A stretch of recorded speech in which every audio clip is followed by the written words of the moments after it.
এই পবিত্র ঈদুল আজহার নামাজের জানাজা, পবিত্র ঈদুল ফিতরের নামাজ, পবিত্র ঈদুল আজহার নামাজ অনুষ্ঠিত হবে।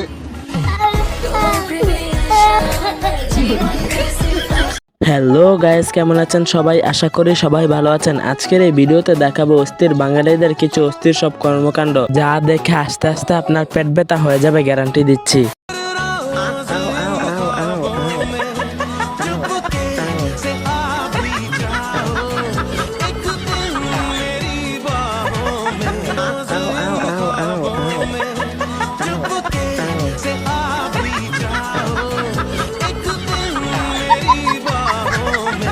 সো গাইস, আজকের এই ভিডিওটি অনেক ইন্টারেস্টিং হতে যাচ্ছে, তাই সম্পূর্ণ ভিডিওটা না টেনে দেখার জন্য অনুরোধ রইল।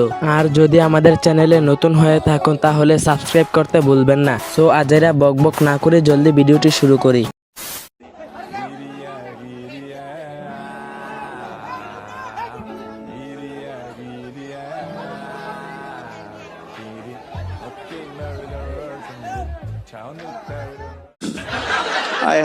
সো গাইজ, শুরুতে দেখে আসি টিকটক এবং সোশ্যাল মিডিয়া কাঁপানো কিছু অস্থির ভিডিও, যা দেখে আপনিও বলবেন আরে এরা কারা। বিয়ের পর স্ত্রীর সঙ্গে সুখেই দিন কাটছিল মোহাম্মদ শাকিলের। অল্প বয়সী আয়েশাও স্বামীকে ভীষণ ভালোবাসেন, কিন্তু হঠাৎ সেই সম্পর্কে ছন্দপতন ঘটে। আয়েশা বাবার বাড়ি গিয়ে আর ফিরতে চান না। স্ত্রী কেন এমনটা করছে তা বুঝে উঠতে পারে না শাকিল। এভাবে কয়েক মাস যাওয়ার পর ব্যাপারটা বুঝতে পেরে যেন বিনা মেঘে বজ্রপাত হয় তার মাথায়। শাকিল জানতে পারেন স্ত্রীর বদলে এতদিন শালিকার সঙ্গে সংসার করেছেন তিনি। একবার চিন্তা করে দেখেন তো, আপনি যদি বাংলাদেশে জন্মগ্রহণ না করতেন তাহলে যে কত অস্থির বিনোদন থেকে বঞ্চিত হতেন। মাত্র 13 লাখ টাকায় কিনতে পারবেন রোনালদোকে।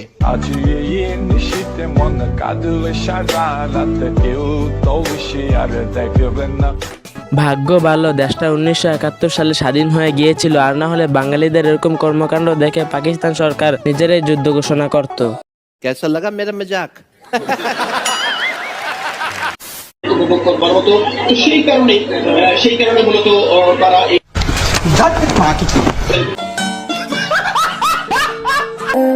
तेरे कदम च रख दे मैं एक बारी साडे कोल तू आ जा हो ना मंगा तेरे कोल मैं च डोब ना सानू I'm reminiscing I needed to trip them on the top of the green knowing this new I'm feeling pain I've been jumping I've been kicking I'm just trying to elevate I come from the city I don't want my heart to break সাংবাদিক on fire. বেচারা সাংবাদিক তো এখানে news করতেছিল, এর সামনে এসে ডং করার কি দরকার ছিল? আমার মনে হয় সে আর কোনোদিন এই কাজ করবে না। আমি পারি না আর পারি না, আমি কেন মরি না, আজরাইল কি চিনে না আমারে গো আমি। সো গ্যাস, আবারও দেখে আসি কিছু অস্থির বাঙালিদের কিছু অস্থির কর্মকাণ্ড, যা দেখে আপনারাও বলবেন শয়তান আর এখন শয়তানি করে না, বসে বসে এদের শয়তানি দেখে।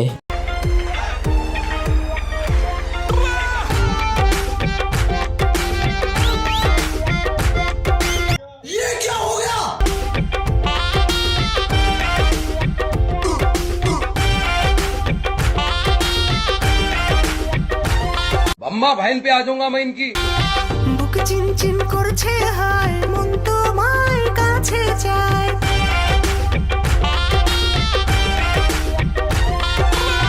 বুক চিনচিন করছে হায় মন তোমার কাছে চায়, বুক চিনচিন করছে হায় মন তো। এই তুই কি বাচ্চা আছিস? হ্যাঁ, এটা কি স্টাইলে ঘুম? কোন দেশের স্টাইলে ঘুম? এটা কোন দেশের মানুষ এমনি ঘুমায়? একদম বরাবর। বন্ধুরা, বরাবরের মতো আজকে বিদায় নিচ্ছি। ভিডিওটি ভালো লাগে থাকলে লাইক কমেন্ট শেয়ার করুন এবং সাবস্ক্রাইব করবেন। বিদায় নিচ্ছি, দেখা হবে পরবর্তী ভিডিওতে।